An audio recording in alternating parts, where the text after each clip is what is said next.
Hungarian lawmakers have been thrown out of the state TV headquarters after they tried to broadcast a petition against new labor laws. A video showed one of the MPs trying to climb over a stair banister before being dragged out of the building. Several MPs camped out at the TV office overnight in protest against what they called the government is slave laws.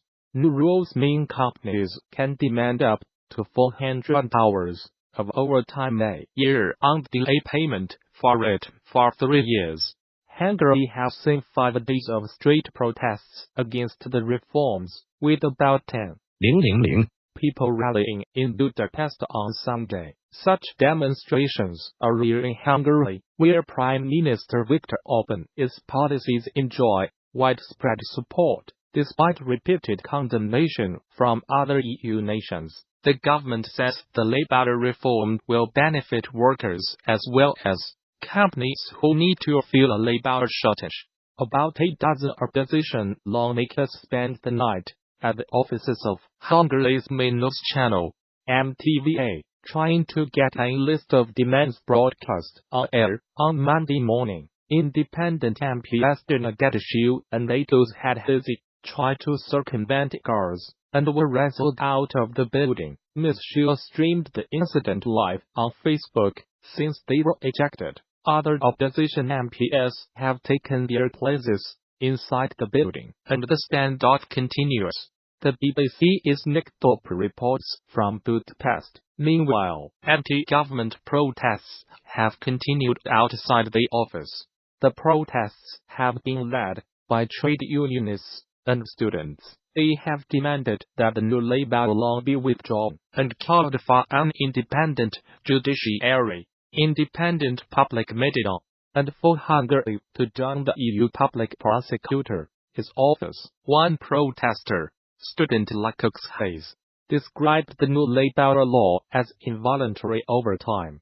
While the government says any overtime is voluntary, that does not leave the ones that do not want to do overtime in a very good place in terms of the company that will give work for them. Mr. Hayes told the BBC. In elections earlier this year, the Prime Minister's Fidesz party won a 2/3 majority in Parliament, making it relatively easy to gain approval for his policies. The government says the laws address a serious labor shortage. The country's unemployment rate, at 4% in 2017, is one of the lowest in the EU. Hungary's population has been in decline for years, as deaths outpace births. According to the European Statistics Agency, Hungary is also experiencing a brain drain, as well-educated people take advantage of free movement within Europe. The problem is serious enough to have prompted a 2015 program to encourage young people to return home. Author in Housing and Employment Support, Fidesz MEP Gerty Schöpfling told the BBC the reforms had been heavily distorted by the opposition.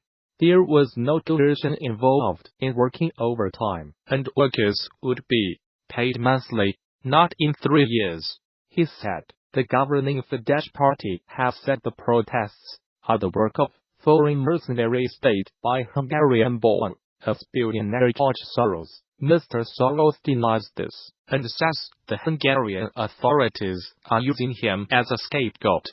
Australian actor Jeffrey Rush has denied no allegations that he acted inappropriately towards an actress. Orange is the New Black actress Yellowstone said the incidents took place when she and the Oscar-winning actor starred in a Sydney play in 2010-11. She alleges that Mr. Rush was naked in her presence, watched her shower, and sent her sexual text messages. Earlier this year, actress Erin Jane Noble accused Mr. Rush of touching her inappropriately, a claim he denies. On Monday, Mr. Rush responded to Ms. Stone's allegations, saying they were incorrect, and in some instances, taken completely out of context.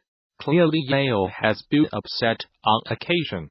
by the spirited enthusiasm I generally bring to my work," the actor said in a statement released by his lawyer. "I sincerely and deeply regret if I have caused her any distress." In interviews with the Australian Broadcasting Corporation (ABC) and the New York Times, Ms. Stone alleged that a string of incidents took place during a production of The Diary of a Madman. The Australian actress, then 25, received text messages from her co-star, then 59, that became increasingly sexual in nature, according to her accounts. She also alleged that the Oscar winner had once held a mirror above her when she was showering in an attempt to see her naked. "I believe it was made in the spirit of a joke. The fact is it made me incredibly uncomfortable," she told the ABC.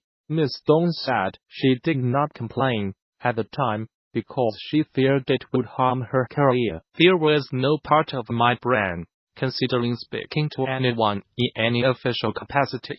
This was a huge star," she told the US outlet. Mr. Rush is currently fighting a defamation case in Australia against a newspaper which published reports of the case involving Ms. Noddle. The court is yet to reach a verdict. Saudi Arabia has reacted angrily after the United States Senate voted to withdraw military aid for the war in Yemen, where the Saudis are leading a coalition fighting rebels. The Senate also blamed the Saudi crown prince for the murder of journalist Jamal Khashoggi, a United States resident. Saudi Arabia described the note as interference based on untrue allegations. First day Senate resolution was mostly symbolic and is unlikely to become law. However, it is seen as a rebuke to Donald Trump's Saudi policies. It was the first time a chamber of the United States Congress had agreed to pull U.S. forces from a military conflict under the 1973 War Powers Act. Saudi Arabia is leading a coalition fighting Houthi rebels in Yemen, and has received logistical and intelligence support from the United States. The kingdom has also come under pressure since Khashoggi, a United States resident and columnist for The Washington Post, was killed while visiting the Saudi consulate in Istanbul in Turkey on 2 October. In a statement carried by the official Saudi press agency, the foreign ministry said, "The kingdom condemns the latest position of the United States Senate." It said that such a position was built on untrue allegations, and that Saudi Arabia rejected any interference in its internal affairs. Crown Prince Mohammed bin Salman is Saudi Arabia's de facto leader, and the Saudi government has insisted that he knew nothing about Khashoggi's killing.